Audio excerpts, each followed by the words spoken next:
Do you think someone's going to go sub 5 hours? Yeah, I mean, Keegan, but yeah, I Keegan mean, will go sub 5. But even there's going to be an asterisk next to Well, this yeah, of one course. for the rest of the.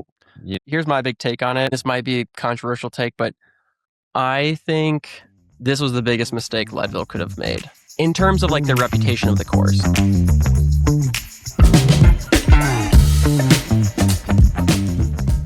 What up, party people? Welcome back to the Bonk Bros podcast, brought to you each and every week by our lovely partners.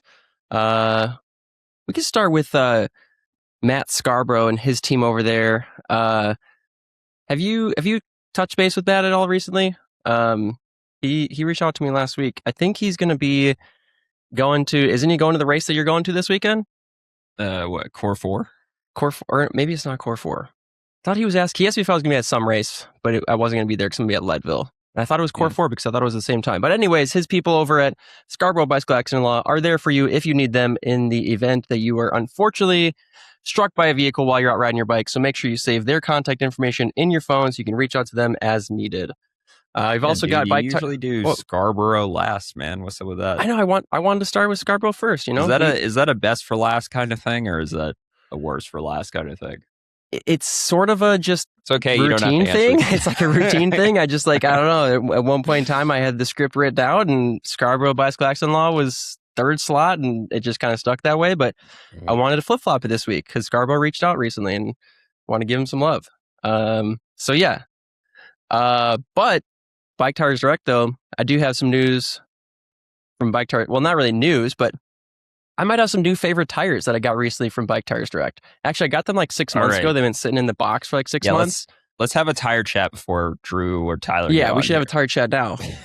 You will probably never guess what tire is on my bike right now that I'm absolutely loving. I think you sent a picture of it to the group chat. I did, but did you know what it was? I saw the tread and I couldn't identify it, so I don't know what it is. I'll give you a hint. Wiener dogs. That is not helpful. It is if you think about it. I'm at a loss. You're gonna have to help me. I am riding the 2.6 Kenda Booster. Kenda. Okay, all right. Alexi, Wiener dogs. Yeah, come on. I thought that would be a that's a bit of a stretch. All right. It's a bit of a stretch. Yeah, I got a set of Kenda 2.6 boosters in the mail like at the beginning of the year because I was interested in riding some high volume tires, and those just kind of sit in the box for a while. I think I'd mentioned it on here that I got some Kendas, and you were like, "Oh, Kendas, gross," and then I just like didn't touch them for a while. But they're 2.6. They're 2.6s, yeah. And to be honest, I wasn't super pleased with the 2.6 Barzo Mezcal combo that I had on there before. They just felt like they just felt too chunky. They were just a little too heavy, a little too beefy. Dude, I've got the Mezcal 2.6 on the front of my mountain bike right now, and I think it's amazing. I think it handles so. I don't know about the rolling resistance. I know that those trail casing Vittoria tires, they don't. The rolling resistance isn't anything out of this world, but I feel like handling wise, my XC bike has never handled better. Yeah, I could see that. I had the Barzo 2.6 on the front and the Mezcal 2.6 in the back. And the Barzo 2.6 was very underwhelming. It doesn't really air up any bigger than the 2.4, and it's the trail casing, and it's 150 grams heavier than the race casing, or more than that, I think.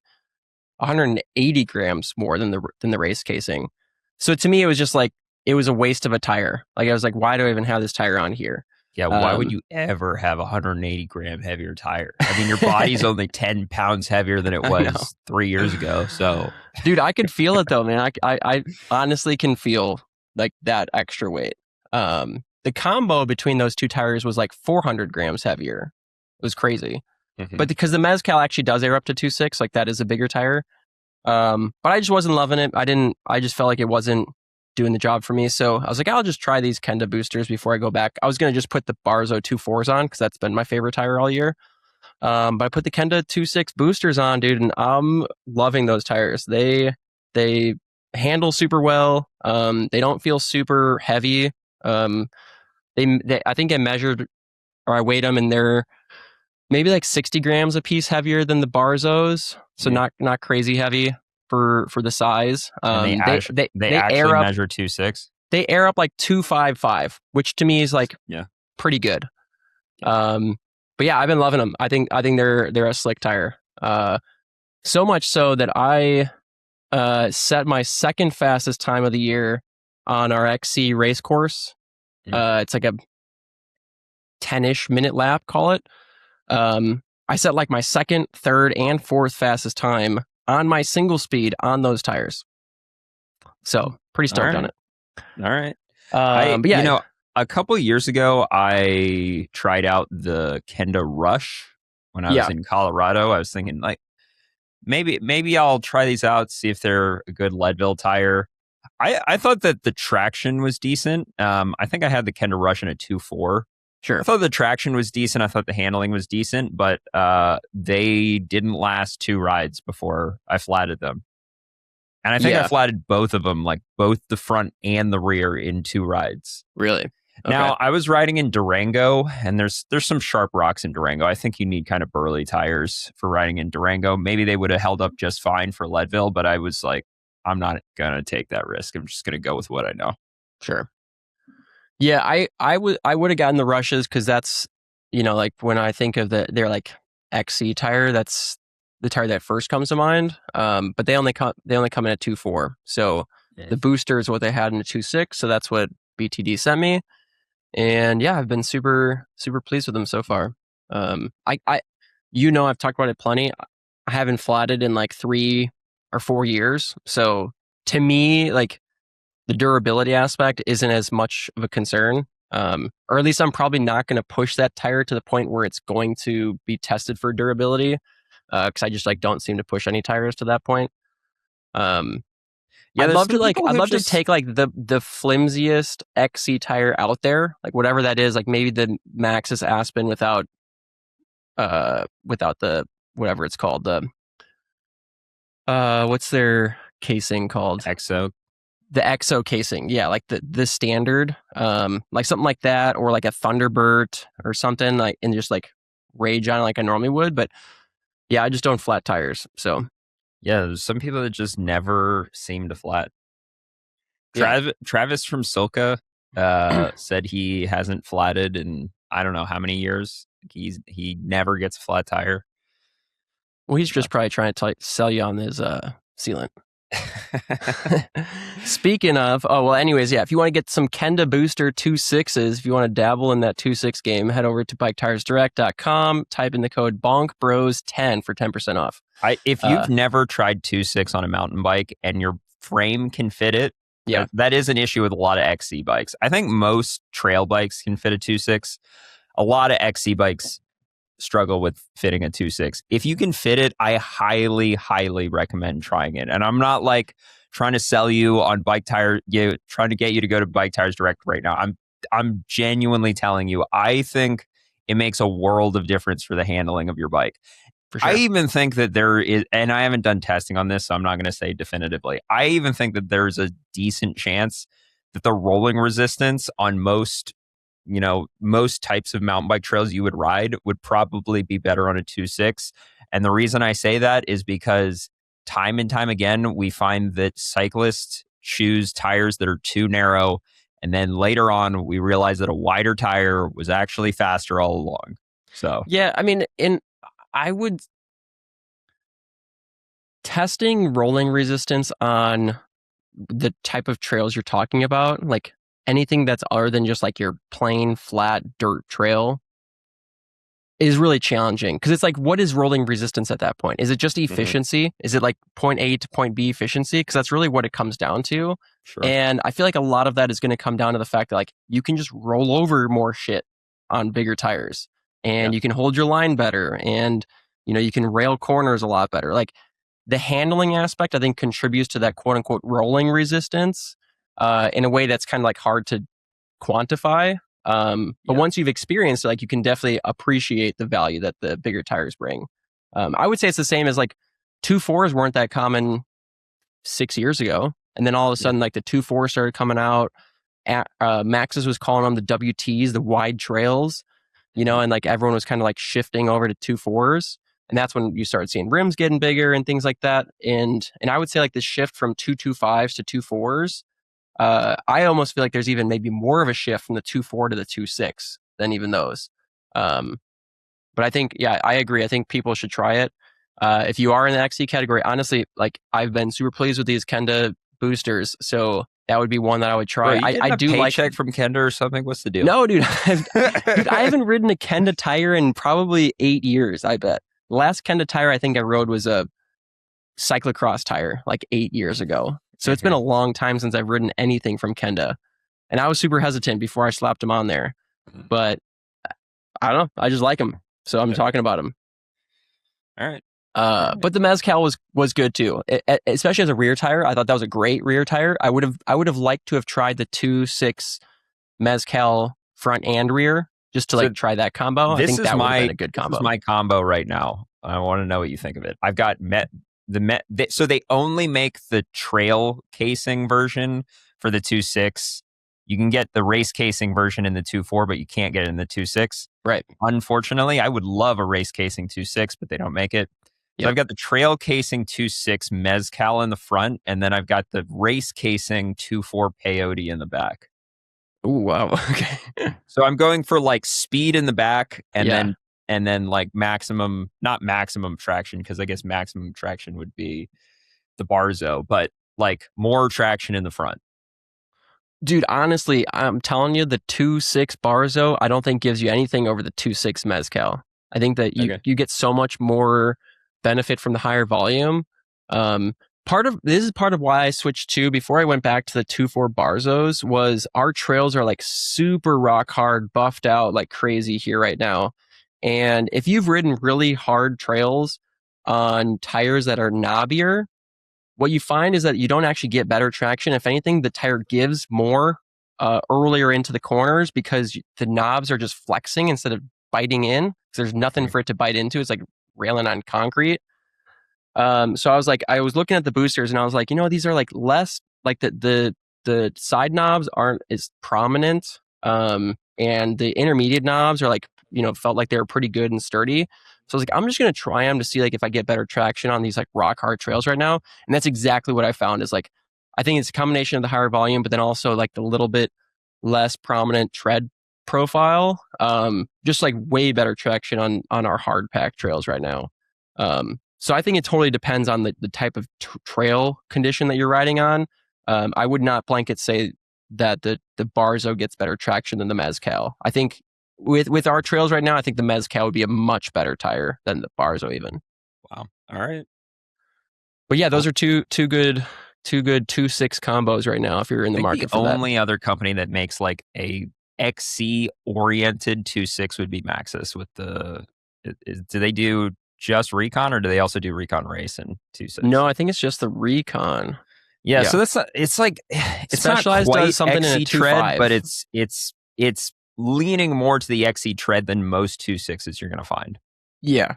And the Recon's phenomenal tire in terms of just like overall handling and durability. Yeah, we won't speak to rolling resistance, but yeah. Yeah.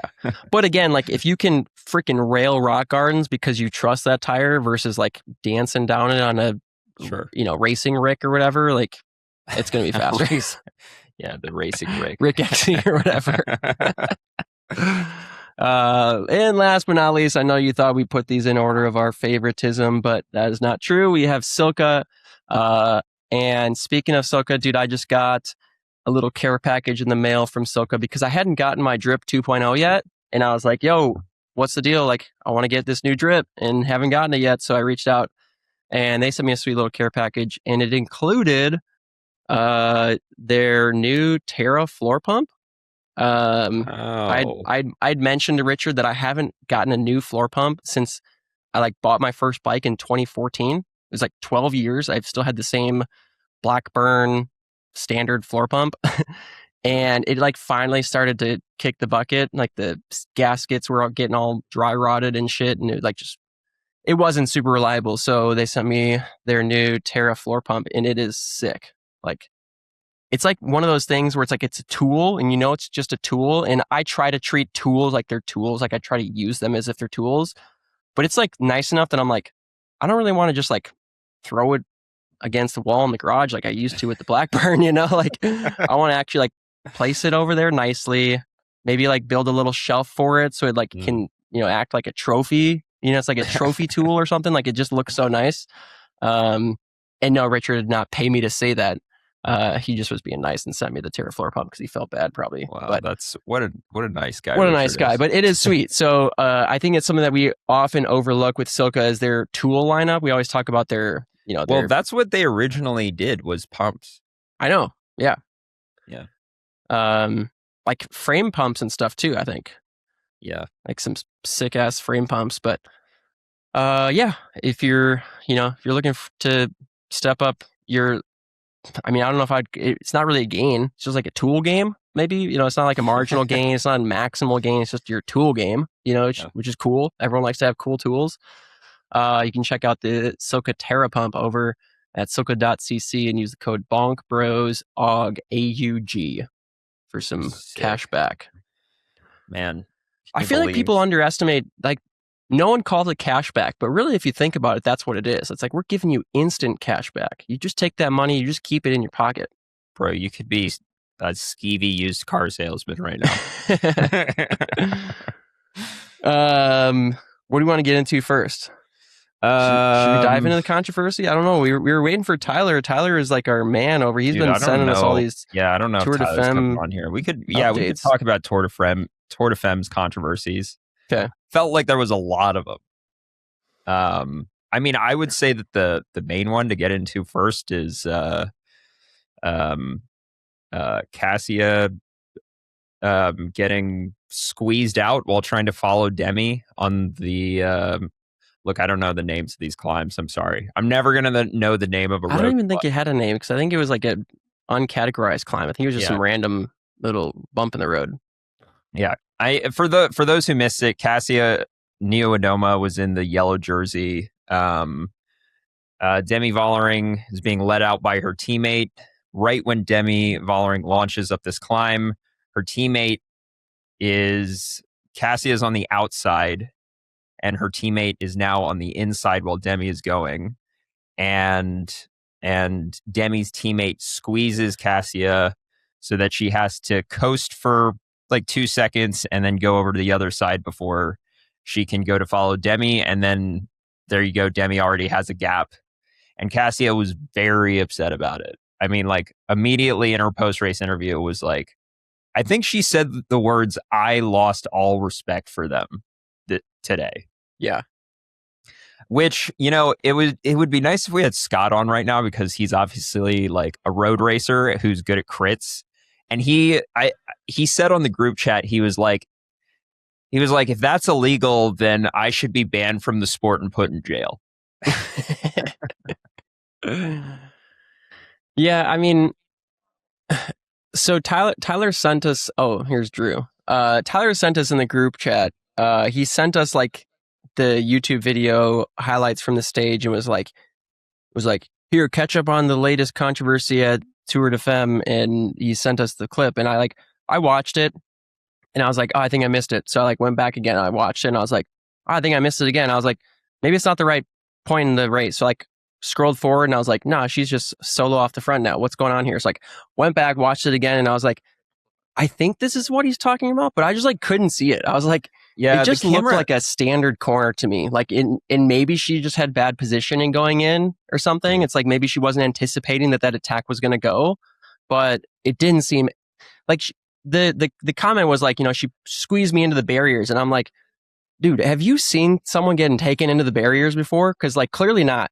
If you get taken into the barriers, like it's catastrophe. This is just like someone maybe kind of pulled off the front and was like in your way a little bit, but like that's just part of bike racing. Yeah. I mean, I don't know. Like I think there was such a contrast between these 2 days too, because the day before Cassia had won the Von 2 stage. That's the name of a climb that I know in road cycling. That was the day before though, right?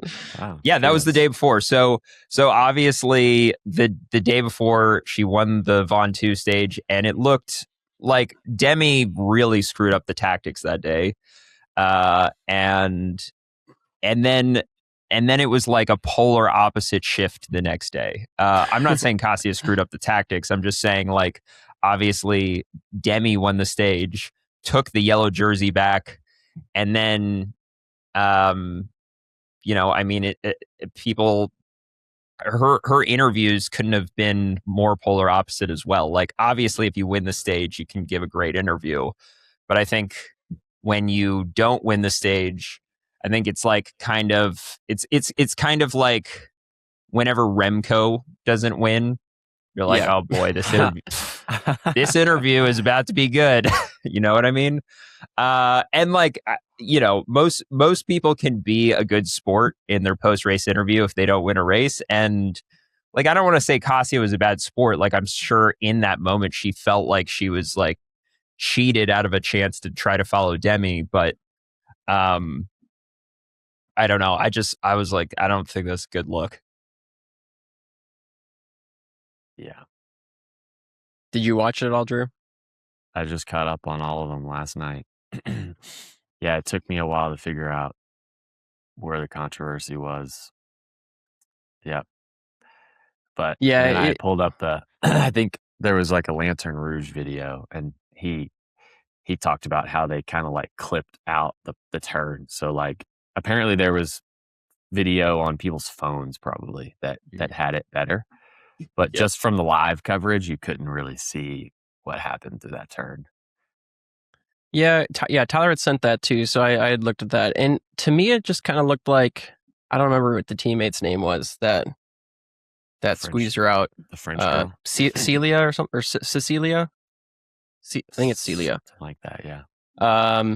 It kind of just looked like, I mean, maybe it happened on purpose, and if it did, like, good on her for like making it. Even if it was on purpose, you could argue that that's tactical. It's within tactics, yeah, that's part of tactics. But it just looked to me like she pulled off the front, like pulled off, and Cassia just happened to be like on the wrong side of her when she pulled off. Which, like, if you're gonna pull off, you're gonna pull off to the outside because it was a left-hand corner into an uphill. Like, if you're gonna pull off, your momentum's gonna take you off to the right. And it looked like she was like either trying to come around her on the right side when that happened, or was just already set up on the right side. But it didn't look to me like she was like taking her into the barriers. Like, if that's taking someone into the barriers, then you need to watch like actual crit racing when people are actually taking people in the barriers. Like, yeah. Like also, every turn, like not just one turn, every turn. Right. Also, like, you got to remember too that she was probably completely maxed when she pulled off, right? Oh yeah, because that's her job. Her job is to max herself out so Demi can have a springboard into the climb. So she was probably absolutely on her limit when she pulled off. And then, I mean, just think about how much like spatial awareness you have when your heart rate is 190 beats per minute. Not a lot. Yeah. I mean, and like, I know that Cassia had to burn a match in order to like bridge back up to Demi after that. But then Demi went on to like completely drop her. So it's like, oh yeah, I don't know, when Cassia like dropped, I mean, it was like profound. I mean, it was like, oof. I mean, it was like crazy how quickly she stopped. Like, I don't think that little match burn to bridge back up is what shot her off the back 30 seconds later. Yeah, I mean, it wasn't that quick. It was like 2 minutes later, maybe. If or I were in her shoes, but she almost stuck with her to the top of the climb. I mean, I think they were like less than a minute to the top of the climb. So, I mean, like, you could actually make the argument that her burning the match at the bottom of the climb was the match that she needed to make it over the climb with Demi, and then she's just holding the wheel to the finish. But then I she didn't have that big of a gap at the top of the climb. Yeah, and she put another they still minute. couldn't bring her back. Yeah. Like, she was still putting time in. So like, I just don't put think like a whole minute into them. Yeah. I mean, I get it that like in the moment you're like kind of pissed, but to me it seemed like a little bit more of like just an excuse to like say like, that's why I couldn't hang her wheel. Dude, the very next day, they showed this on the highlights. The very next day at the beginning of the stage, it shows them having a conversation, Cassia and Demi. And Demi does something like this, like like the no. Oh, really? And you're like you want so bad. Dylan said this last week to have them mic'd up. Like that was one of the times where you're like, oh, I wish they were mic'd. Like I want to know what they were talking about. Yeah. Like, well, it didn't look like they were too angry, but like I think Cassia was trying to apologize. I did see a clip of her trying to apologize to the FTJ like team boss or something. Okay. Yeah. Oh, well, that's respectable. I've made a few apologies in my day. Is that what they always say to you, Drew? Yeah, Dizzle. No, you did me in. Dizzle, you could relate to that. Yeah, exactly. Another controversy was apparently the entire FDJ team was fined for peeing on the course. Oh yeah, we didn't. That seems kind of crazy. Like, how many times have we seen Pidcock throughout the time of the year? Like, dude, like literally so many times he'll just be on the front and then he'll pull over and start peeing and the camera doesn't have time to like stop. And you're like, what's he? And people who don't know cycling have no idea what he's doing. They're like, oh, but people who do know cycling is like, oh, yep, he's going pee. Look, I don't know what the laws Does he get fined? I don't know what the laws about public urination are. I mean, in France, no idea, but like, I just feel like if you're in a bike race, it's fair game to pee wherever you want.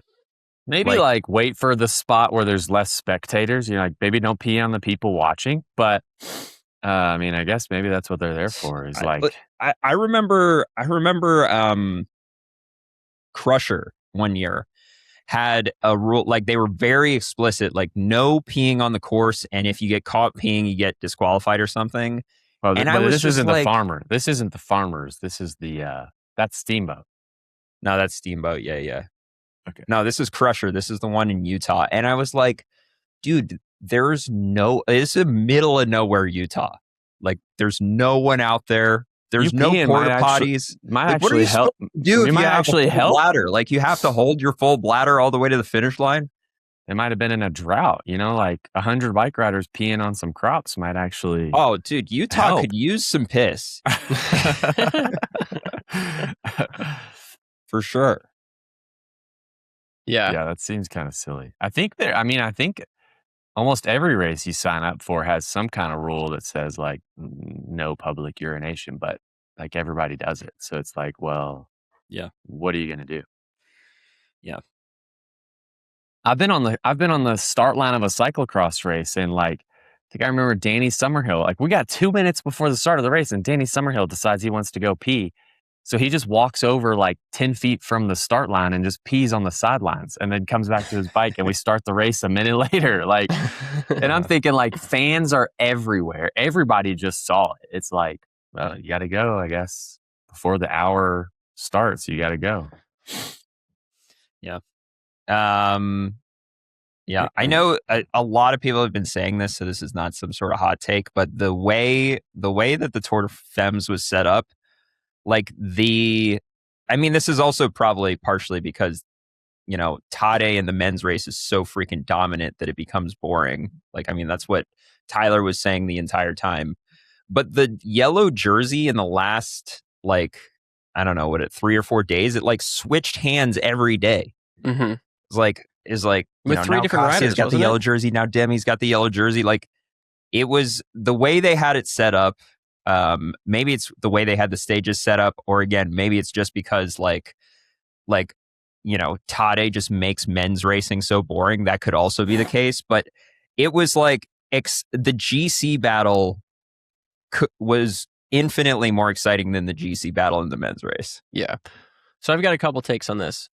First take, having the 9th stage be a decisive stage, I think is amazing. Yeah, for sure. Like, for sure. Why not just let everyone race to the actual finish line? We talked about this at the tour. Which is what they did in the women's race. Correct. Yeah. Like stage 9 was a hard stage. It wasn't just some flat sprinter stage that they cut off the time 5K. I just feel like the men's race, the final stage has become so like sterilized. It's like not even a race for anything. It's like it's a stage win, I guess. But like no one knew what was going to happen in the GC of the Femmes race because the last stage was a really hard race and you knew they were going to be racing to the line. And I just think that's super cool. I think it's set up for like a really exciting finish to the race. And it's the way that it should be. I just don't get why there has to be this like ceremonial stage at the end of the tour. It just doesn't make any sense to me. I mean, arguably the last stage should be a GC battle day. Like Absolutely. They should try to make the parkour for the last stage a GC battle. Absolutely. If they can. So then here's my other take. So after having tuned in and kind of watched the last few days and followed along and realizing like how exciting the GC battle was, in my mind, at first I was like, gosh, it'd be kind of cool if this was an actual 3-week tour and like we could continue to follow this for, another week and a half or whatever it is. And then I thought about it more and I was like, maybe only having 9 stages is what makes it exciting. And like, should the men's tour consider reducing down to like stages? That's actually not like maybe 15 or something. Because like I can't tell you how many times I've made it to like stage 13, and then for some reason I just like I don't watch the whole last week of the tour because I'm like, Tade's got a 5-minute gap. Even though these are some of the biggest mountaintop stages and it's supposed to be the most exciting week is like the final week, it's like every year the hardest stages to watch are the last ones. I don't know if I just get so busy that it becomes less after you've watched it for 2 weeks, it's like you're kind of like ready for it to be over, You're like, well, whatever. I mean, if I miss today's stage, you're like, no big deal. Yeah, but the first week, even for it's the like, riders, I mean, like, if you've got a bad day, it's like, there's more time, there's 3 more, stages in the Alps to make up time or whatever like that. Like, it's fine if a breakaway goes up the road and they get 5 minutes. Like, it kind of neutralizes the race. Whereas I feel like with this race, it was like every day counted, every attack counted. It came down to the wire. I mean, Demi ended up like seriously demolishing everyone on the last stage and like won by a minute, but like she just showed her dominance on the last stage. And like, I think the controversy from the day before probably fueled some of that too. But still, like even down to that point, like, to her attacks, like you didn't know what was going to happen. And like, it could have come down to the line, which I think is just like way more exciting. Yeah, I agree. And this reminded me of like back in the day when women's XCO World Cup racing was like way more exciting than because Nina was just dominating, dunking on everybody every race, and you're like, totally freaking Nino show. Yeah, totally. I do remember that. And the women's race was like always up for grabs, and that was like super fun and exciting to watch. Yeah, true. So I don't know. I felt indifferent. I was like, I could definitely enjoy this going on for another week, but then I also was like, maybe that plays to some of the, some of the excitement here is the fact that it's not 3 weeks long. There aren't like neutral stages. There aren't,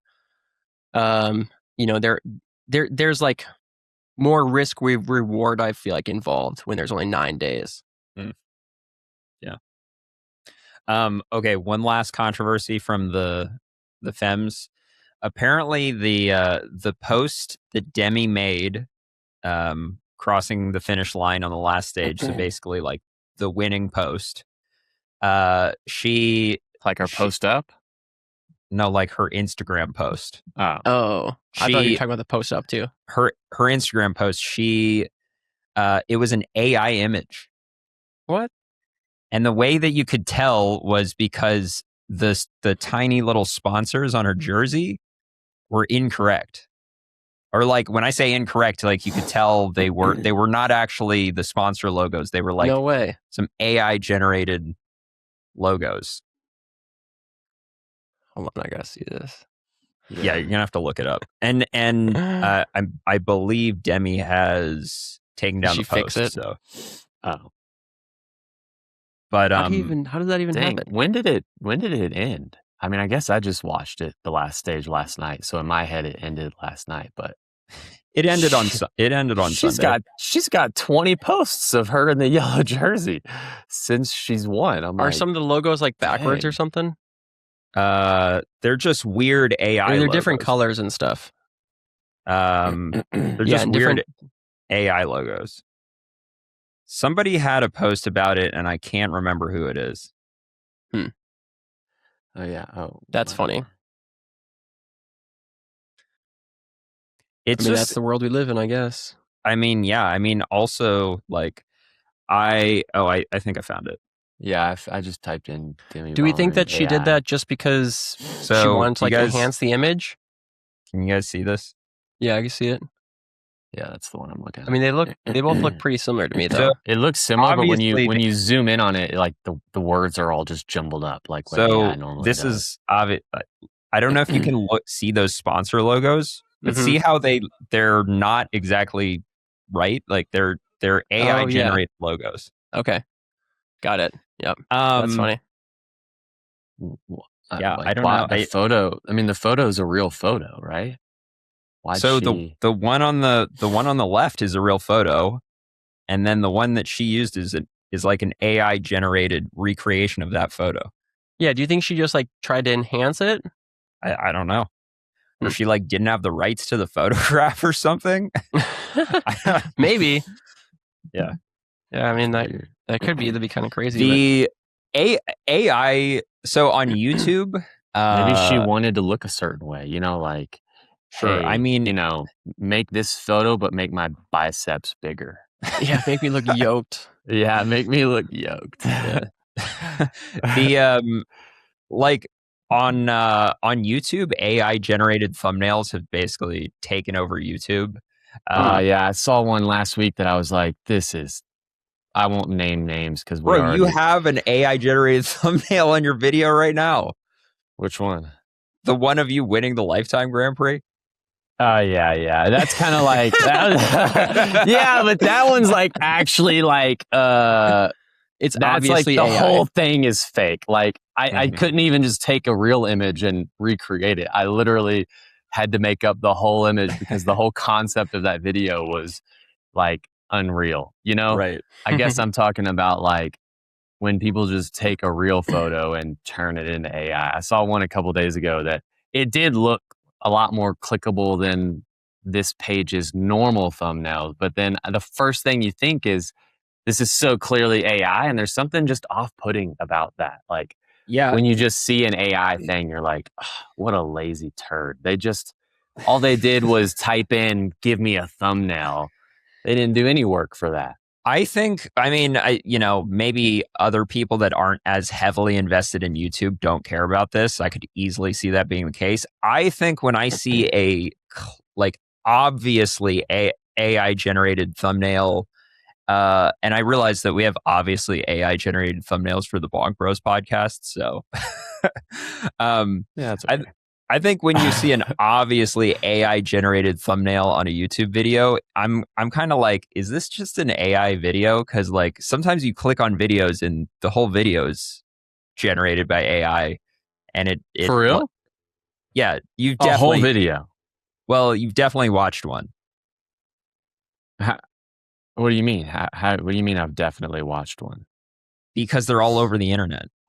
You probably watched one and you didn't realize it. I don't watch a lot of YouTube videos. Okay, well maybe you didn't definitely watch one then. But like, so you mean it's like AI edited, or you mean the whole thing is AI generated? The whole video is AI.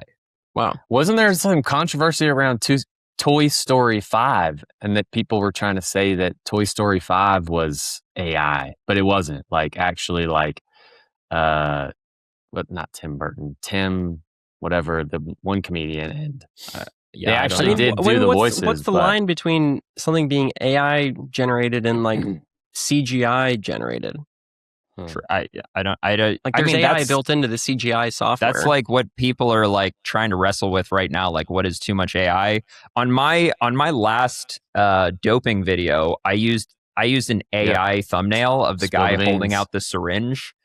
And I was like, man, I really don't want to make this look like it's AI because like, I don't want people to think this is an AI video because like, it's actually me talking. You mean that wasn't you with your syringe? Well, yeah. And I was like, you know what? If there's ever a time, if there's ever a time to have an AI generated thumbnail, it would probably be Like you don't want somebody your holding face, out an EPO syringe. You probably don't want your face on that image, do you?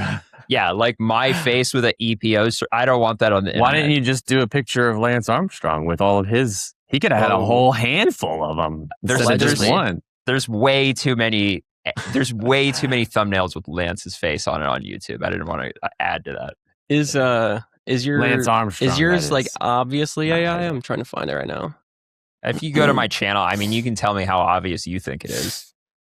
I didn't look at it and think, oh, this is AI, because it fits the normal style of your videos. I think. Like, I mean, I'm pretty sure when someone's juicing with EPO, the syringe doesn't say EPO on it. Also, the syringe in that picture is like comically large too. Like I'm pretty sure the syringes are smaller. You know. Yeah. But like, okay, so how's that? Hold on, how's that video doing? Like ranked 1 out of 10 or whatever. It's 3 out of 10. It's doing well. Okay, nice. 3 out of 10. That's 3 out of 10. I mean, it's better than average. Yeah. Average would be 5. Yeah. Wait, what? You don't do YouTube. You don't do YouTube. Like, what are you talking about? In a YouTube studio, it always gives you your last 10 videos, and it shows you how your most recent one is performing based on your last 10. Oh, I see. Okay. So if it's number 1 out of 10, it's your most popular out of the last 10. And if it's I was thinking you were talking stars, like no. something. Yeah. So you know Tilly, the photographer? Yeah. So her husband is Rhett Shull, who has got like a YouTube channel about music and guitars. Isn't he like more famous than like? Oh, way more famous. Yes, like YouTube famous. Yeah, way more YouTube famous. So he's not like, but is he? Okay, clarifying question: is he like famous and then he started YouTube, or did he get famous through YouTube? I think he got famous through YouTube. Okay, that's what I thought, but I wasn't sure. Yeah, I don't know anything about music. 780,000 subs. Yeah, no, he crushes on YouTube for sure.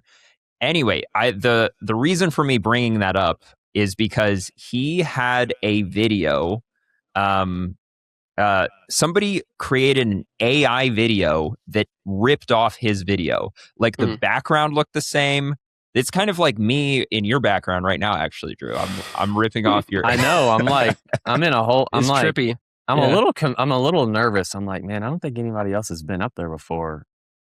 What are you hiding up here, huh? Is Nothing, there EPO syringe around here it's somewhere? It's such a like bizarre room that I'm like, did he like? Don't fall down the stairs on the way down. Cause yeah, dude, your stairs are like a freaking trap door.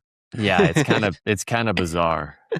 Okay, anyways. So he had somebody completely AI generate a version of his video where he was wearing like the same denim jacket that he wears. The background was the same. It was just a much, much better looking version of him talking. And it was like the same. What are you saying about Rhett? Oh no, Rhett's a nice. He's a great looking guy. I'm just saying they put a supermodel where Rhett should be. And that was the video. Like really? Somebody AI generated, like AI copied a Rhett video. So did he get in trouble, or did who get in trouble? The other person? How do you? I don't know what. I mean, we don't happen to him. We don't live in the day where you would just go to the parking lot on these things. Like, you probably like DM'd him and said, "Hey, you take that video down right now." You know, dude. Like, after that shit you talked about Kelly McGill you last week, he's going to take you to the parking lot at Leadville this weekend. I don't think I said anything about it. I think that was DJ. But yeah, no, it is kind of strange because I have heard that they're like the laws around AI regeneration are not very well written right now. So there's like a lot of ways that you can get around like copywriting someone through AI. Yeah. That's like super sketchy. Yeah, I think the way that you can like rip off movies and stuff, I've looked into this. Like if you want to steal clips for YouTube and like, if you want to take a 10-second clip from an Avengers movie and put it in your YouTube channel, if they were to come after you, there's like a couple things like, and the main one that's the most vague is, Dylan, you probably know the language around this, but like you have to have used it to make it more creative. It's not just like you're ripping it off one for one. It's like you're taking it and making a new creation out of it, but you're using the exact same image. And then a couple of the other things was like, it can't be longer than a certain amount of time, because if you rip off so much of a movie, then it's like, well, now you're just stealing the movie. And it can't, you can't give out any of the main plot points of the movie. So like you could take basically you can take little 10-second blurbs and like throw them in wherever you want as like memes or whatever, but you can't just like verbatim steal parts of a movie. Gotcha. Yeah. There's like, it's like the wording is like fair play or creative use or something like that. Yeah. Anyways. I mean, that doesn't really have anything to do with AI, but yes, you're correct. Well, even like, I'm just saying, like, even before AI, it was pretty vague on like what you could steal and copyright or rip off and what you couldn't. Now it's just getting even more complicated. Gotcha. All right, should we talk about this is the pre-Leadville episode, and there's been a massive course change. Should we talk about it? Yeah, I rode 30 miles of the course yesterday, and only 1 mile of it was single track. That's the only mile of single track you're going to see on the whole course. I'm pissed. I'm like, why do we have to ride mountain bikes on this? Dude. Like literally the whole time I'm thinking, I have a faster bike for this race in the back of my van parked at the side of the course, and I have to ride this mountain bike on this. If there was ever a year to ride a gravel bike at Leadville, because people have tried to ride. When I don't mean a drop bar mountain bike, I mean a gravel bike, actual gravel bike. The people have tried to ride gravel bikes at Leadville, and they just Powerline screws them up. Like Powerline is too rough going up, and it's too rough coming down both sides. I've ridden a gravel bike up Powerline.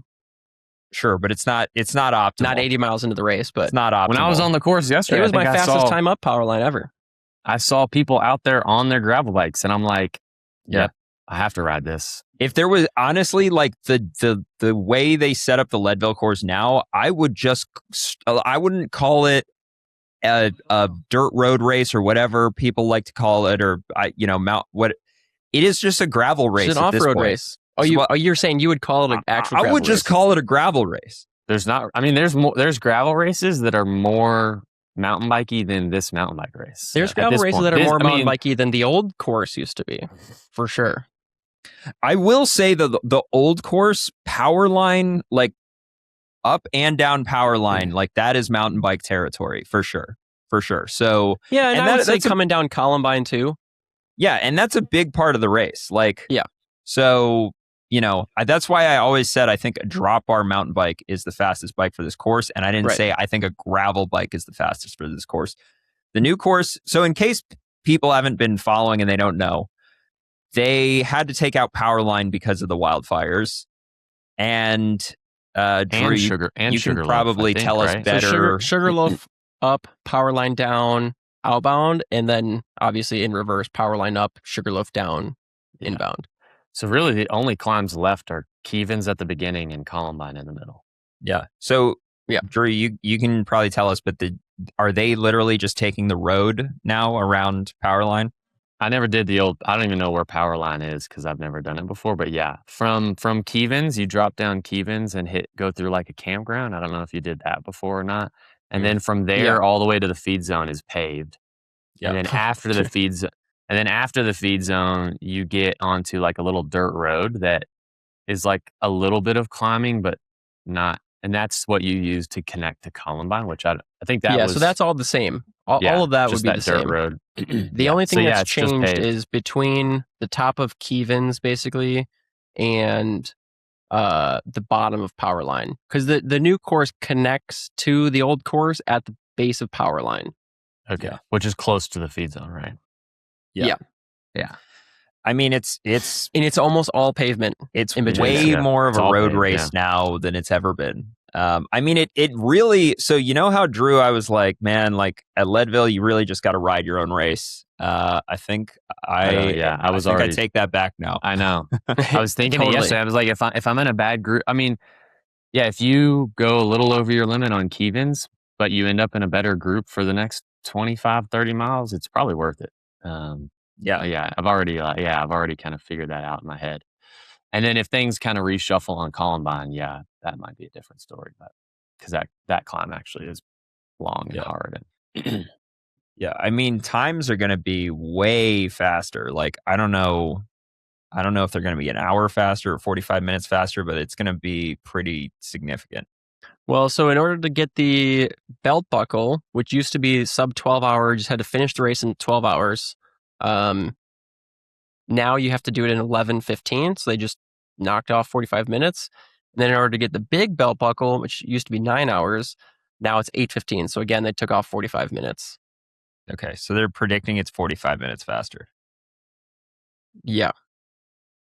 All right. Yeah. Which begs the question, do you think someone's going to go sub 5 hours? Yeah. I mean, Keegan will go sub 5. But even if they do, it's like there's going to be an asterisk next to this of course. one for the rest of the, you know what I mean? Like, I think it kind of doesn't here's even matter. Here's my big take on it. And this might be a controversial take, but I think this was the biggest mistake Leadville could have made in terms of like the reputation of the course.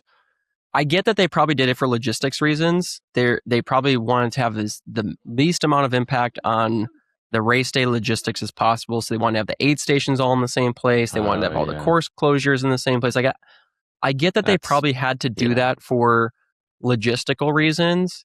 But in terms of the reputation that this course already had, and then now it's going to have after this year, and I think it's almost going to have this effect where like, you know how like, no one could break the 4-minute mile until Bannister breaks the 4-minute mile, and then after that point, like everyone starts breaking the 4-minute mile.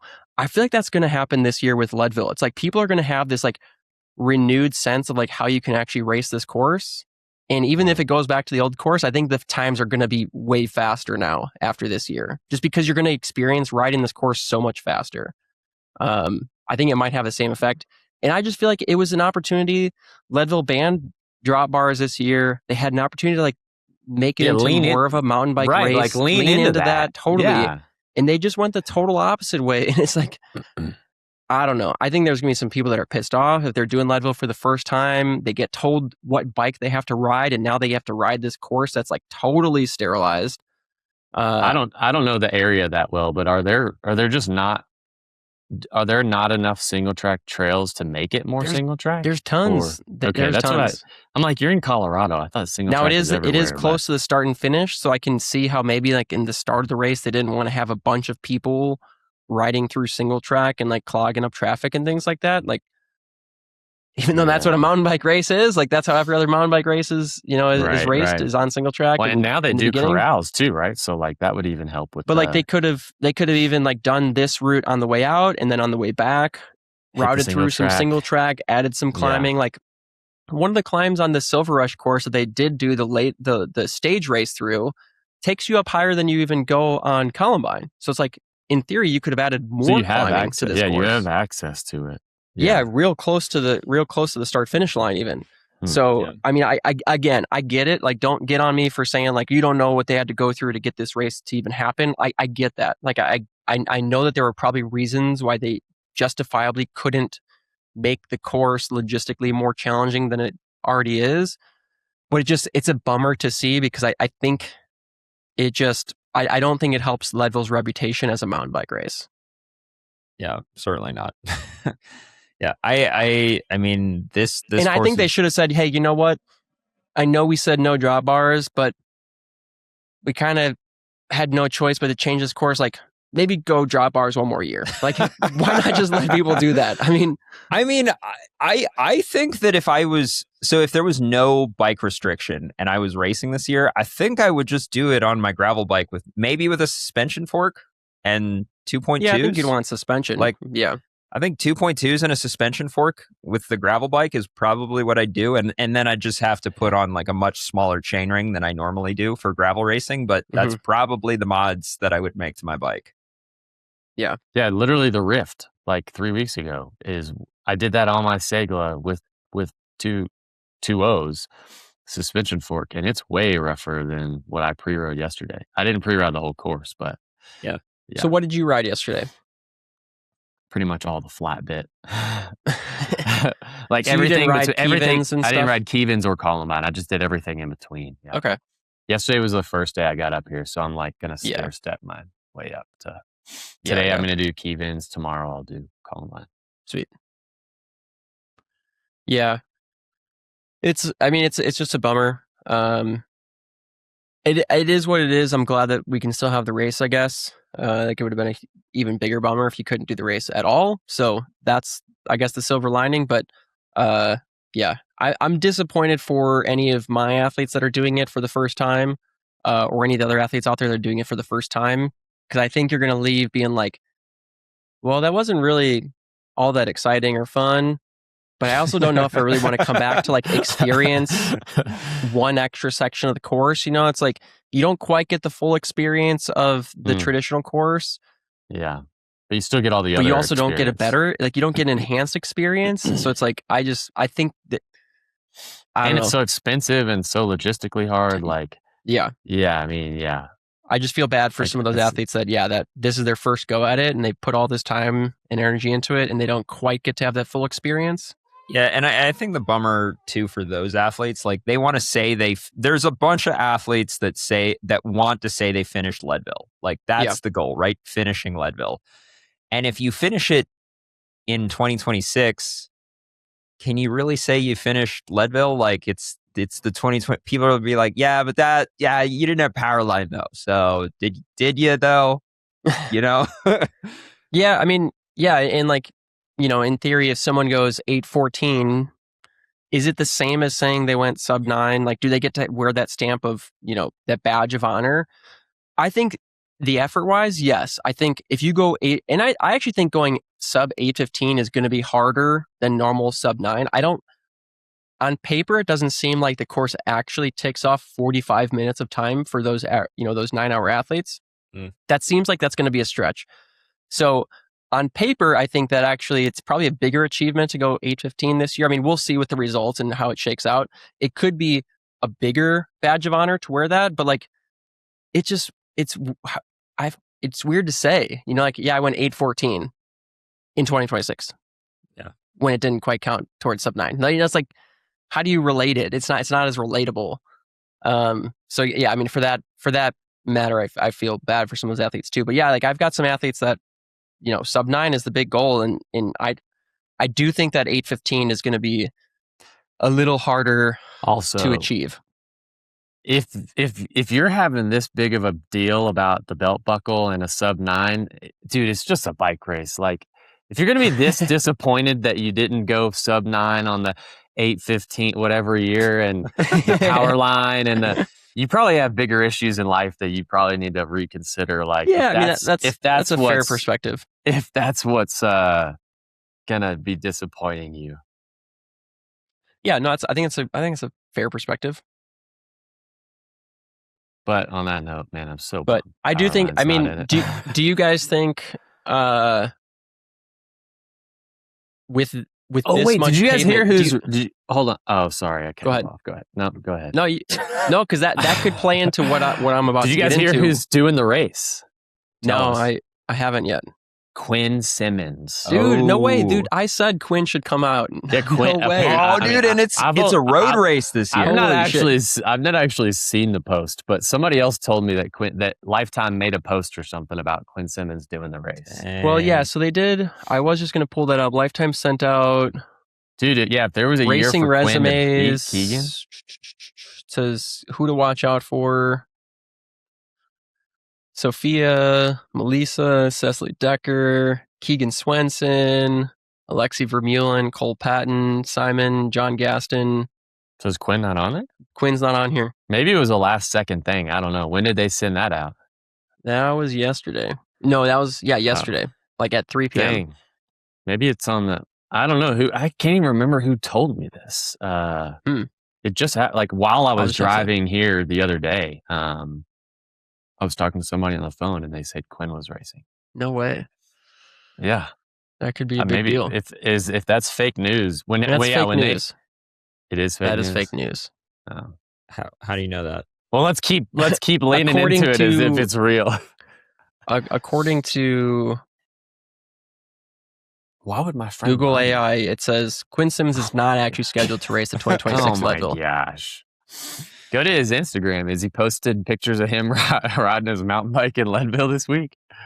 You go to Strava. All right, and see what where he's about at. hypothetically, if Quinn was racing this weekend? Yeah, we love to do Leadville hypotheticals. You think? I mean, favorite thing on this podcast. I think he's getting third. I think Keegan and Gaston are still beating him. I think he beats Really? Gaston. I think Keegan would. You know what would be interesting is I It's all think gonna Quinn come- Simmons' name is Quinn Simmons on Strava It would- again? I thought it was It Ricky would all Bobby. come down to Columbine, wouldn't it? But here's the thing: Columbine is like a gnarly climb, but it's halfway into the race, so you still have the entire set. So I do think that Keegan would drop Quinn on the Columbine climb. And then, I mean, Quinn Simmons is such a fast roadie. Like the rest of the course is a freaking road race. Like I could easily see Quinn catching Keegan back and then out sprinting him at the line. Yeah, that's good point. Wait, hold on. Maybe Quinn Simmons is still Ricky Bobby. Oh, he is still Ricky. There's a Quinn Simmons Strava page, and then there's also Ricky Bobby. Is he posting his rides? He was riding a mountain bike yesterday in Durango. So maybe that's what someone saw. Hey, that's not far from here. Yeah. Same And state. his flex was ouch. Last time these legs saw over 400 watts was on some random climb called Alp de something. That's funny. Well, that's Nice. also a bad sign because if he hasn't been training and he just jumps into Leadville, he's definitely not going to win. Are you serious? Yeah. You don't think he can come off the tour and take 2 weeks off and then still come out swinging? No, Probably, yeah. not to Keegan. I mean, he's going to come swinging to a lot of people. Like he's probably still podium potential, but like no, not to Keegan. Okay. Do you think the race dynamic is going to change this year that could make it less favorable for Keegan?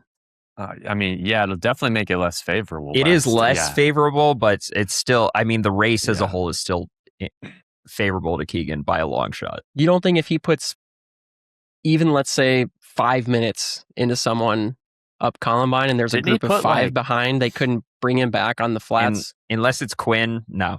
I was looking at the Strava. I was Strava stalking the other day. I think he put like 8 minutes into everybody up Columbine. Dude, he went up year. Columbine so freaking fast. Like it wasn't just 5. It was a lot more than 5 minutes. It was it was unreal. Yeah, I Even mean, just up Keevans, he put 2.5 minutes into Dillman.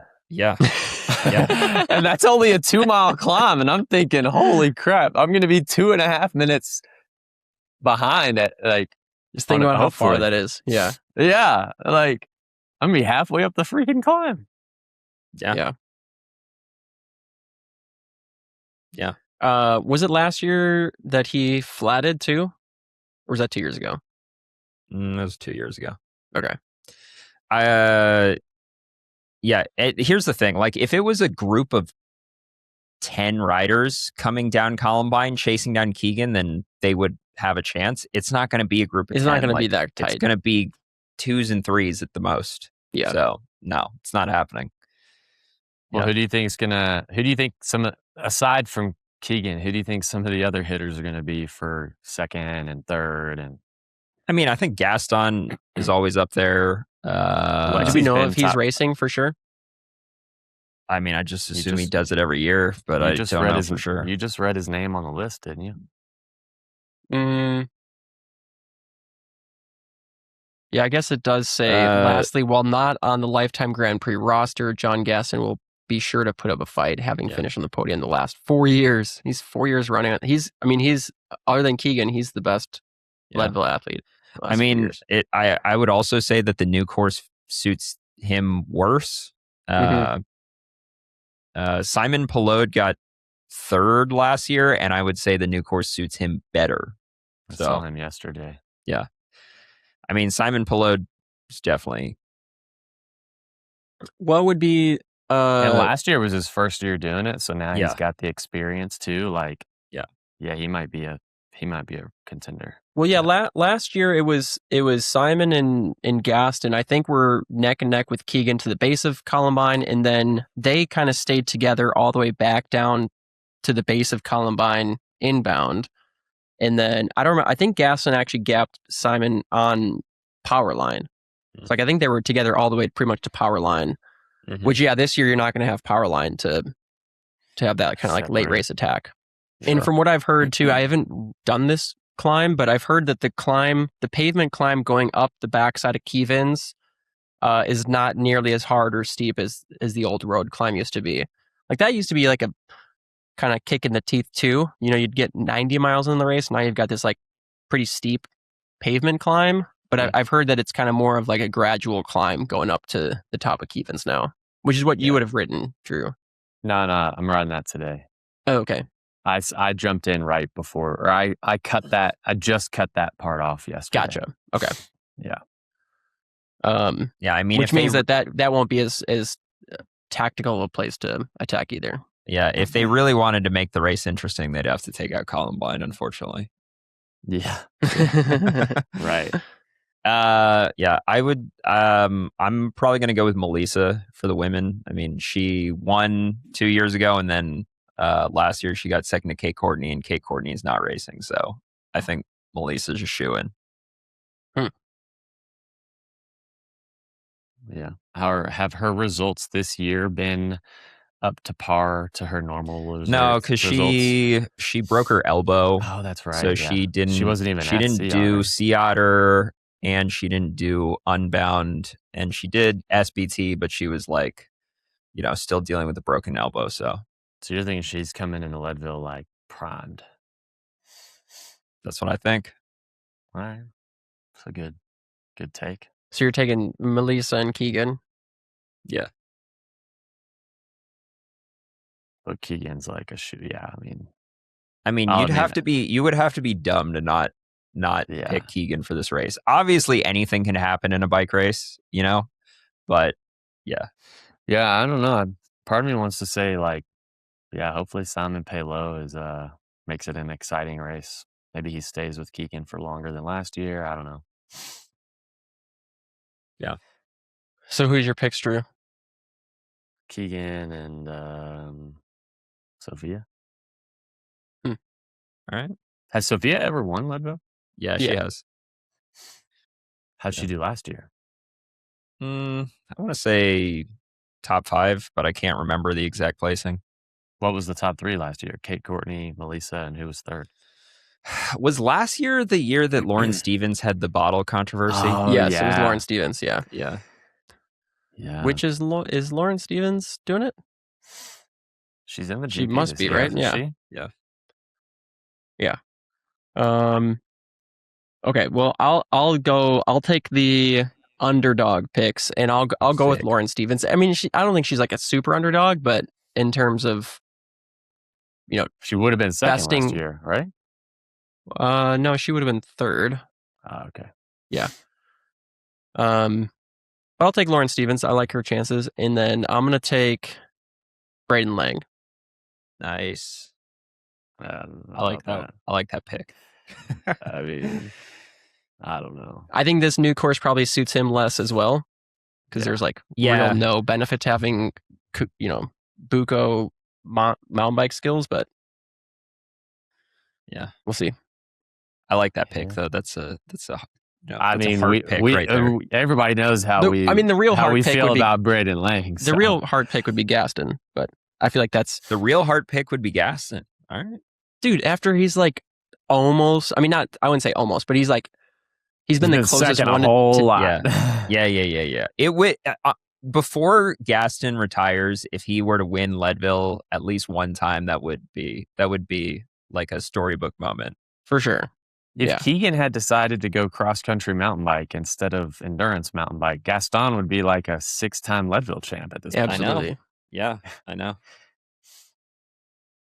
just that one rider sometimes, just a pain in the neck. And it would make Gaston even more of like this like folklore guy, because it'd be like he doesn't even, mountain biking's not even his sport, right? Like he does a completely different sport, and he's a 6-time Leadville winner. That'd be crazy.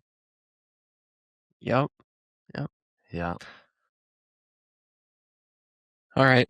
Anything else? Does that just show us how weak cyclists actually are? That skiers are actually last thing, Dylan, I know you're not doing the race, but would there be any... Okay, so assuming you have to work within the rules, obviously, what would be some things that you would consider changing on your mountain bike to make it faster for this new course? I don't know. I've had this question a lot, obviously. Would I have to put on those weird 5 dev bars? And I'm also with the 5 dev bar. Do you think those really would make it faster, though? That's what I was about to say. I was like, they're kind of just making... I mean, you kind of have this extra hand position that's more aero, but at the same time, I'm like, now you just have weird brakes. Now you just got shitty brakes. Yeah. I mean, yeah, I guess you would have like a narrow hand position that you could use, which would... But you also have to use that. Like that is your descending position. It's not like you have 2 sets of brake levers. You can descend on the... You could descend on the normal mountain bike grips. But now you've got like... I thought they... but you still use those as your brake levers, though. Yeah. Okay. But now you can also grab the hoods to be in this, narrower hood. Like, you could get into an aero hoods position easier. Did they ban the holding your crown of your fork? I haven't heard anything about that. Yeah, maybe I just... Did you see what they also have on their post for this? They have fairings on their handlebars. Oh, do they? Did you see that? No, I didn't. Here, I'll show you this. I mean, that bike was very aeroed out. Like it had that weird handlebar setup, but then it had fairings on the fork and it had deep... But it's got fairings on the middle of the handlebars. I don't know if those are legal. I mean, and it had deep wheels. Like, go to that picture. Deep wheels, fairings on the fork, fairings on the handlebar. I mean, look, I'm looking at this picture right now, and I do think that it would be easier to get aero with those bars. Like, you could get into an aero hoods position with those bars, like this guy's doing right here. Also, look at how... is this a gravel fork? Yeah, it definitely is. Look, it's only got like 30 mil of travel. Wow. I mean, you know what? Like... to whoever this rider is, I don't know who it is. I mean, fair play. That is like, especially this year's Leadville course, that's a... deep dish wheels. Yeah.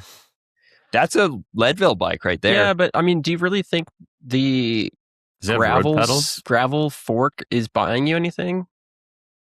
It makes your front end lower. A little lower? Yeah, maybe. I mean, the fork itself is more aero because it takes up less cross-sectional area. I should have just threw my Lauf fork on my mountain bike. No, that thing would have broken in half. Yeah. What? Not because it's shitty, but because it's not made for that. I think the Lauf fork? I think the Lauf fork would survive this year's course. Dude. You've never done... The Rift is like... No, I'm not saying... I'm saying it's not made to be put on your mountain bike. Oh. I feel like you would override that fork pretty quick on the mountain bike. Oh, okay. You're saying it's designed for the gravel bike. Yeah, I mean, I don't know. I don't know that much about it, I guess, but I wouldn't do that. You know, Lauf originally, like before gravel was a thing, their original forks were for mountain biking. Yeah. Mm-hmm. I should have emailed him and said, yo, you guys got any of those OG forks laying around that I can throw on my... You know what's funny? Remember how we were talking about how you put the little dinky fork on your bike to try and make it lighter? And I was like, it seems like a bad idea. I take that back. This course, that was a good idea for sure. Oh, for the 100 mil. Yeah. The 100 mil fork, yeah. Yeah. I still have the 120. Should I race it at like Schwamigan and Little Sugar? Maybe Little Sugar. Not Schwamigan. Yeah, I don't think you need it for Schwamigan. You can still run drop bars at Schwamigan, right? Yeah, No. Schwamigan, to my knowledge, has not made a drop bar rule. So I thought Lifetime made the rule for all of their mountain bike races. That's what I thought the rule was. All right, let's look this up on the pod. We might need to dig into this. Let's subject the listeners to this right now. While Adam's doing that, it's also Core 4 weekend. Are we going to do Core 4 predictions? DJ? Give them to me, Drew. DJ? I'm going past champ, Julian Gagne. Yeah. Oh, no, it does say just Leadville and Little Sugar. He won last year.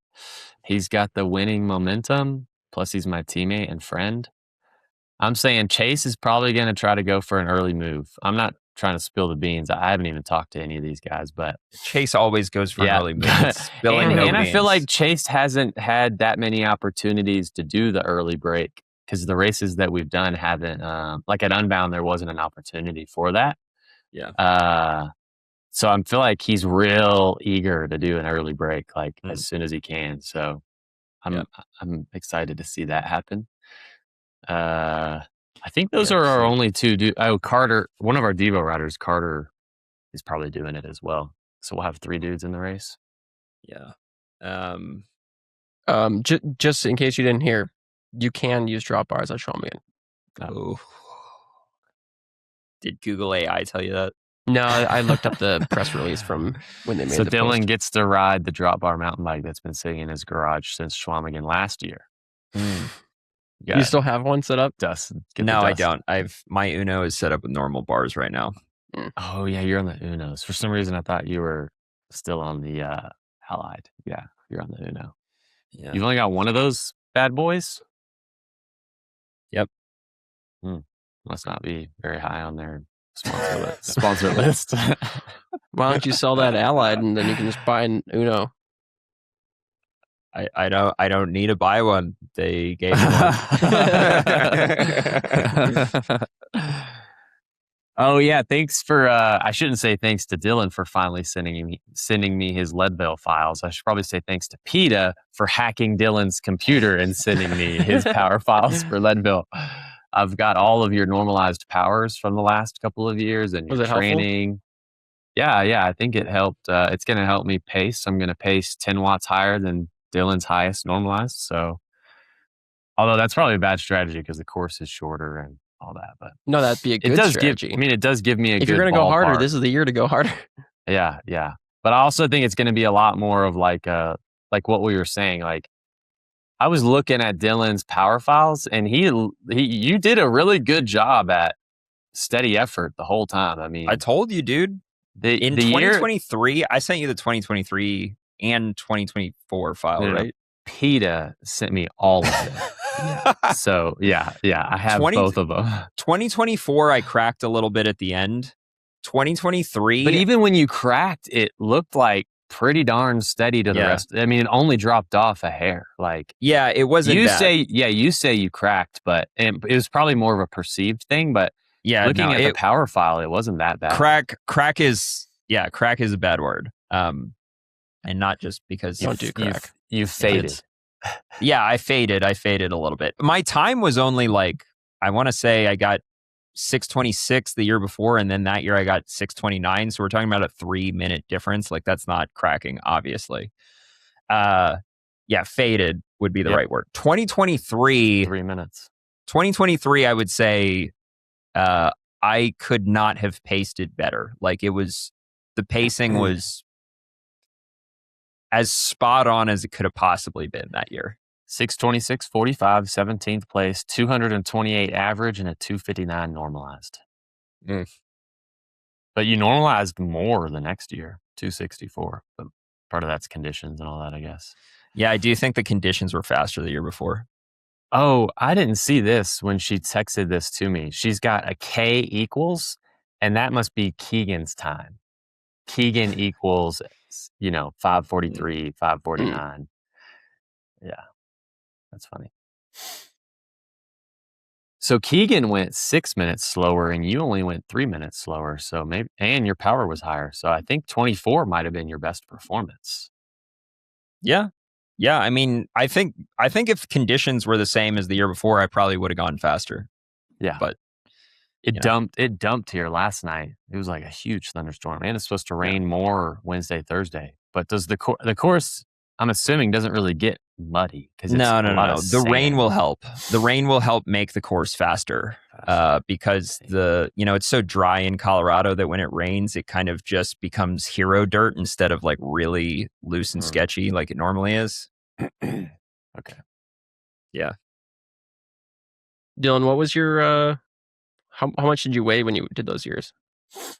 The 2023 was probably 70 kilos, and then 2024 might have been like 71 kilos. Okay. I saw my lowest. You did 3.7 watts per kilo, normalized watts per kilo in 23 then. So, because I was asking, because I did 3.61 normalized watts per kilo, and I went an hour slower. What? Dude, Yeah. what? What is up with your... I don't understand. What's up with your power meter, man? Every time... Every time I talk about my power number from a race, you're like, bro, that's all you did? And I'm like, that's pretty good, man. That got me like 17th place at this Lifetime Grand Prix race. And you're like, those numbers are pathetic. And I'm like, all right. Okay, bro. that sounds more like Scott. I think Scott says it that way. But yeah, I don't know. Like, I think I'm just not aero. I think I'm just not as aero as you or something. Man, running the wrong tires. Maybe I take back those Kenda boosters. Maybe they're actually not fast. It just feels fast. Doubt it though.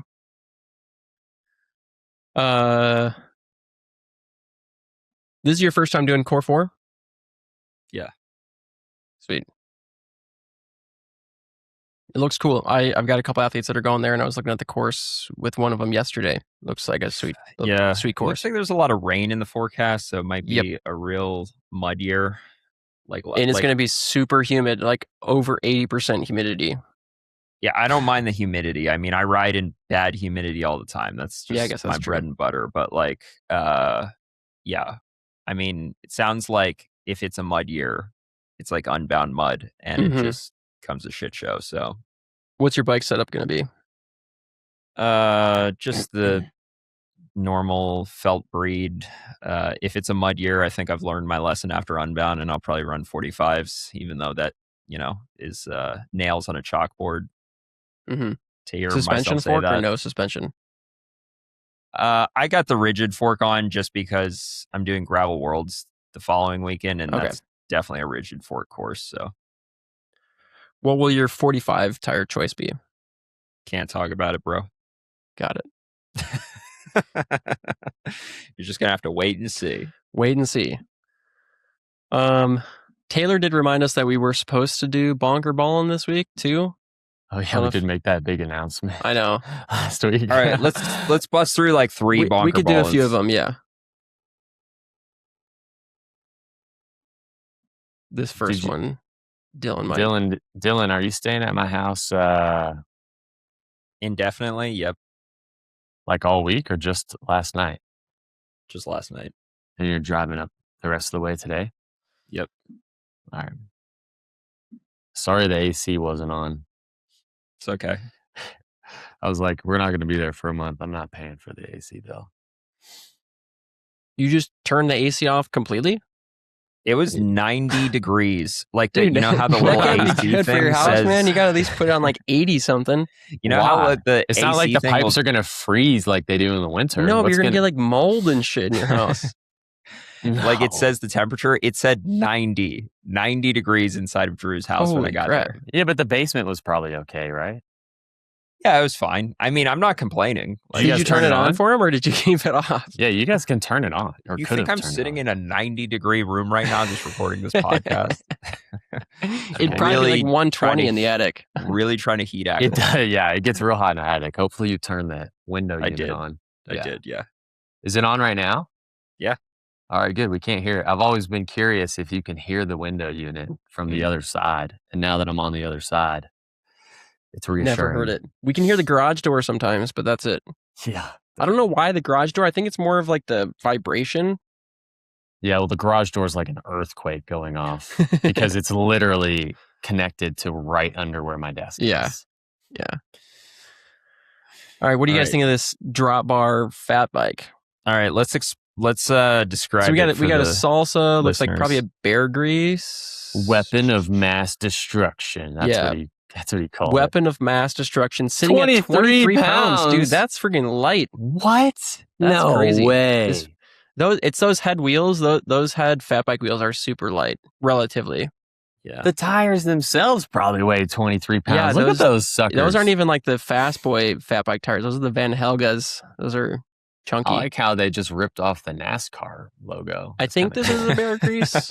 I'm not totally sure. I just sold my Bear Grease. So this is a carbon salsa fat bike with a rigid carbon fork and drop bars. Yep. And then, it's a fat bike, so it's got massive. How wide are these tires? 6 inches wide? Did you say 6 inches? I don't know fat bike tires. Those are probably 5-inch, maybe. They're probably. All right, I was close, bro. Yeah, he was kind of close. You were like, oh my gosh, guess 6. Oh, they're 5. Oh, okay. Out of this world. Okay. I think the photo is cool. I think sometimes we're like, what are you doing with that backdrop? I think this was a proper backdrop. That backdrop is 6. Yeah, I don't know. Just that's there, not really like the right terrain to ride a fat bike drop bar bike on. But dude, you'd have so much traction on that thing. All right, hear me out with and this. He has Look at road the other pedals. pictures. This bike is cool or whatever. Like, it is what it is. It's this carbon fat bike. I mean, I'm not into fat biking, but it's a cool bike, whatever. But this is what I'm talking about right now. Okay, you take road pedals. You take this exact bike build and you put normal gravel wheels on it, and then you do mud bound on this bike. Dude, you wouldn't have to stop at a single mud section. You just really blast through every mud section. You'd be fine. Yeah. Yeah, Southern Utah, where I unleashed its true potential, grabbing a few gravelly KOMs, all while smiling from ear to ear as it floated over everything I threw at it. 165 cranks, 39 on the bars. The rest is self-explanatory from the pictures. Love it or hate it, to me, it's just crazy fun. One thing I would like to call out, I think this is cool that this guy did that. Or gal, I don't know who this is. Timothy, it's the guy. I don't think girls are wasting their time putting their pictures of their bikes on this website. You never know. One thing that's cool, though, girls are a lot smarter than Timothy definitely built this bike to be a drop bar bike because he definitely sized down. Like, this is the smallest frame size you can get in the Salsa Bear Grease or whatever this is. So he did what you're supposed to do if you're building a drop bar mountain bike, which is size your frame down. And that's cool. And then he had to buy the super duper long seat post. He got he's got like 3 feet of seat post sticking out. Yeah. No, it's cool. It looks sick. What are we giving it? I mean, I'd give it a ballin'. Oh, I forgot. Yeah, I forgot we rate these. Yeah, that's right. That's what it's all about. I forgot that's the whole point. Premise of it. Yeah. Okay, I'm going to give it at least a ballin'. I don't know. I mean, if I was into fat biking, maybe this is like a ballin' out of control build, although I don't look at a lot of fat bike builds, so. Yeah. I don't think I could ever give a salsa a ballin' out of control. Just something about salsa that just seems but salsa fat bikes they own that category. Okay. Salsa's rock for fat bike category. I would say that if I was doing like a really fast fat bike race, like let's say I was doing whatever the fat bike version is of Schwamigan and it was a really fast year, this looks like this looks like the bike I would want to use. I don't know what else. By the way, I don't know what other modifications I would want to make to it. I don't know enough about the tires.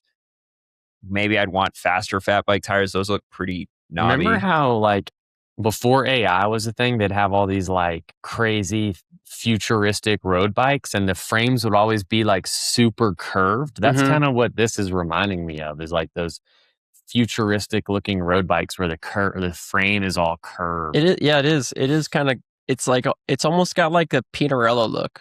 Yeah. Yeah. I think it's cool. I think it's ballin'. I think it's cool. Are we giving it ballin' out of control or not?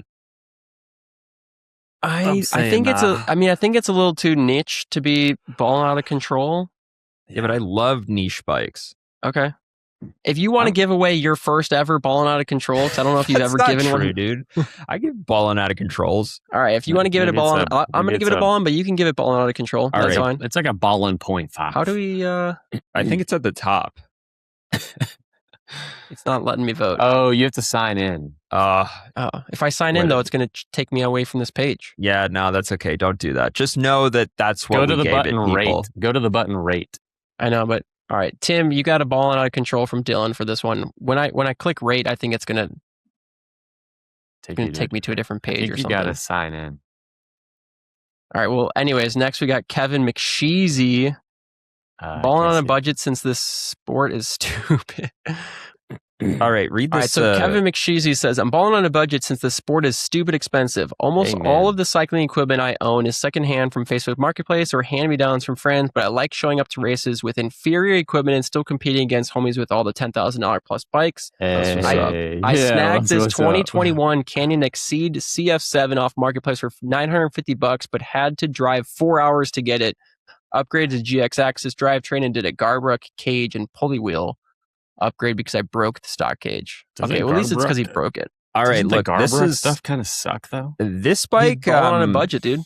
Yeah, this bike is, okay, we're looking at a Canyon, a red Exceed. Canyon hardtail 29er. I mean, it looks pretty standard. Like when I see a bike like this, it doesn't elicit very much emotions in me. But I will say, the story behind it, like it brings me back to college when I just had like the shittiest China carbon road bike you could imagine before you were rich. And I would just, like I can relate to the mentality of my bike is only 3 digits expensive. Like it's not even over $1,000. And there's these dudes with $12,000 bikes on this group ride that are getting dropped right now. Marion. I raced collegiate road 2 years on my cyclocross bike. So I spent $0 on my road bike. And then my senior year, I finally did get a road bike and I reached out to a bike shop and said, hey, you guys got any frames? And they were like, yeah, we got this old CAD 7. And they said, you can just have it for free. It's not worth anything. Maybe it was worth something, but it wasn't. So they literally gave me a CAD 7 for free. That's balling. And then I think I just threw together parts to put on it. Yeah. So same story. I mean, you know what? If there's a college kid out there that's in the same boat, I've got a CAD 10 frame set that I'll give you for free. You're already selling it? Dang, no, this is my old one. I've talked about this. This is the old CAD 10 that was kind of like, it was cool, but not the right color, the wrong size. Wrong color. Yeah. Okay, this is what I'm saying right now. This bike is not balling at all. Like I would call it like busting hard. It's got Race Kings. He spent money spent the money where he needed to. He does have Race Kings. The other thing that I'll say about it is like wheels. Is like what are you riding that this is the optimal bike? Like a hardtail with no dropper? Like should definitely be on a full suspension. Like nothing about this bike is eliciting any emotion in me. The story behind it makes me want to give this guy a ball out of control. because dropping dudes with $12,000 bikes on your Facebook Marketplace bike, that is balling out of control. Doing that is balling out of control. You know what I mean? Dude, and just think about it. Like he's got a $950 bike. Like homie doesn't have to worry about maintaining this bike all that much. He just like lubes the chain with some SILCA chain lube and maybe put some air in the tires, but he's not like out there washing his bike every day and pampering it. Homie can just go out and ride as much as he wants and put miles on this thing, and that's going to make him faster. It does look pretty clean. He cleaned it up for this picture. I clean my bikes once a year too. I got a lot of like expensive bikes, but I don't own one single bike stand, and this guy does. So I don't know if I'd call it a bike stand. He's got that. How's that not a bike stand? It's literally the ones they use in a bike shop. Yeah, I guess it's more like a bike rack. Bike holder? What?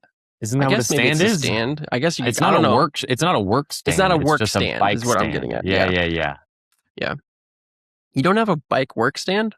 No, I have a work stand. I don't have a. Oh my gosh, dude! I don't have the thing that he has in his picture. Okay, gotcha. One of those like pulley doodads. Just forget I said anything.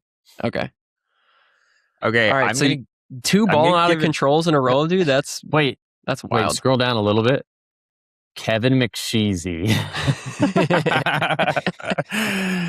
That also elicits another ball out of control. Okay, this is what I'm Just giving his it right name. now. The bike itself is like a bustin' hard. Like this is just maybe not bustin' hard, just bustin'. Just a regular bustin'. Yeah. A bustin' hard would be work. Come on. Like this is a rideable bike. The story is balling out of control. Dope. Okay. I like that. Two separate rankings. There you go. But still won't let me rank it for some reason. Ho-hum, 2 different rims, really? Correct and resubmit. Man, Jeffrey is going hard in the comment pane. Dude, who made you the moderator, buddy? Correct and resubmit. Oh, snap.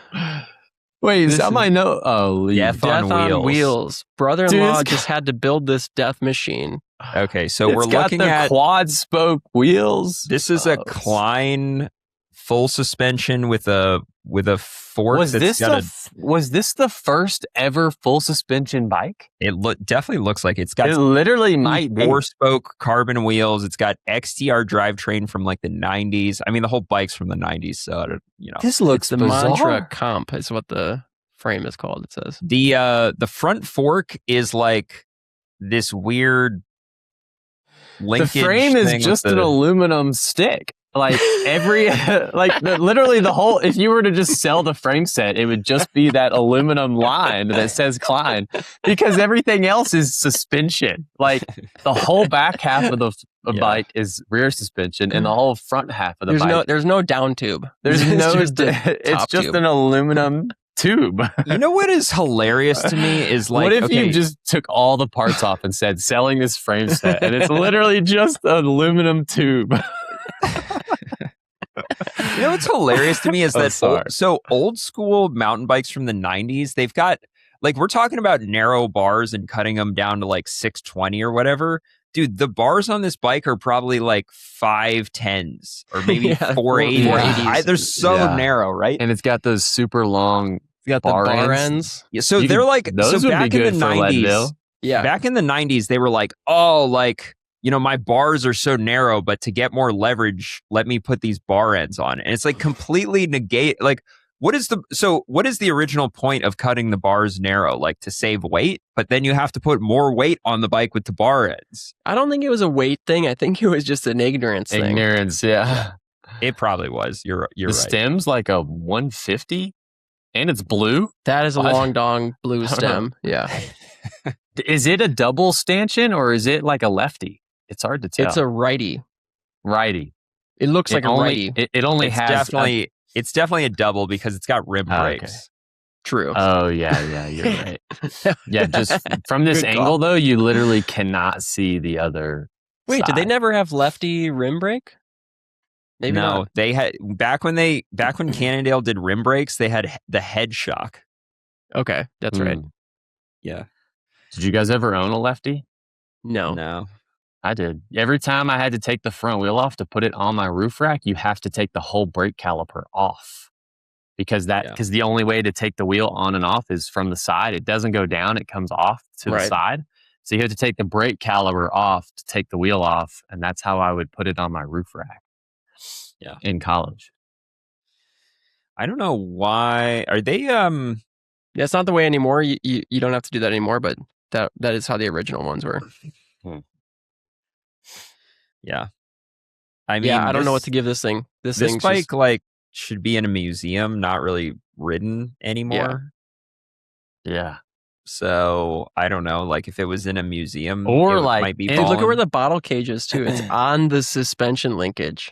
Yeah. You'd be like reaching down to get your bottle while you're hitting bumps, and your bottle's just moving on you. Or you just get spiked by your front chainring. It's got a triple ring. I mean, he's got a 50-tooth chainring on this. Dude, that would actually be a good gearing setup for Leadville this year, where you could have like a 50-tooth chainring, and then you just still have your 1-to-1 or less than 1-to-1 in your granny gear. Yeah, triples should have been a thing. You know what I will say? So like the 2x dying in mountain bike was mostly a good thing. Like I would say the vast majority of mountain biking, you don't need a 2x, and 1x is superior. The exception is Leadville. Yeah. 2x is better for Leadville. You know who I could see bringing 2x back? Who? Alexi. I don't know if his bike is compatible with a 2x, but I feel like he would be the guy that would come to Leadville this year with a 2x. Alexi just pretty much everyone has gone 1x for gravel at this point, and Alexi, this is the first year ever Alexi has done 1x for gravel. He's been 2x for gravel. Yeah, even last year. That's what I mean. I feel like he's still a 2x guy. Yeah. Are we rating this thing, or are we just gonna? All right. If it was in a museum ballin', if somebody actually showed up to the trailhead on this, I mean, probably busted. Not busting hard, just busting. Because if it was like a old, some like legend, it has like somewhat of like a legend status. That bike sucks. Yeah, I like the historical aspect of it. Look at that saddle, yellow. How narrow would you cut your bars if you were doing Leadville this year, Dylan? How narrow is too narrow in your book? Definitely under 600. I mean, I think I'd probably do like 5. Really? I don't know. Unless I had those sick 5 dev bars. Assuming you can't use those, because I don't even know if those are legal. I mean, yeah, I'd probably cut my bars down to like 560. I don't know. I'm just throwing out numbers here right now, but would you basically cut it as narrow as you could before you couldn't put brake levers on it anymore? Yeah, the brake levers are jamming into each other.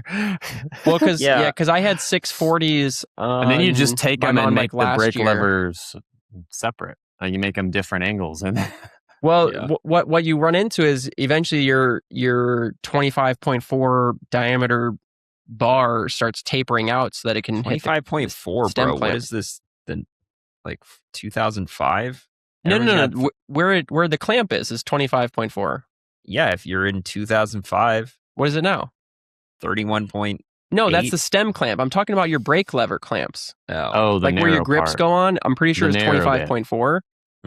But eventually that does have to taper out to hit 31.8 or 35 or whatever your bar clamp is or your stem clamp is. Eventually you hit that, and then eventually. And I remember with 640s, I thought I was fairly close to it because you've got like your grip, and then your brakes have to be,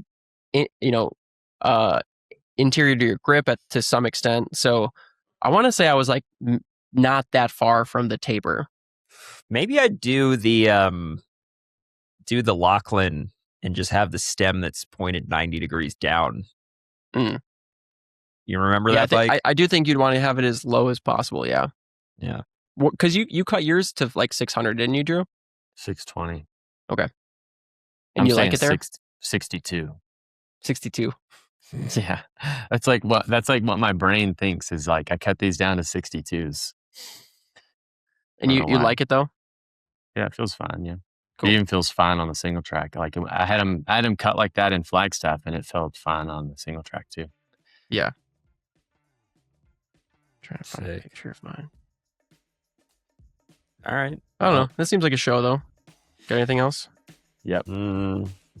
Okay. Yeah. Here. We can wrap it up. Look. Can you see it? Yeah.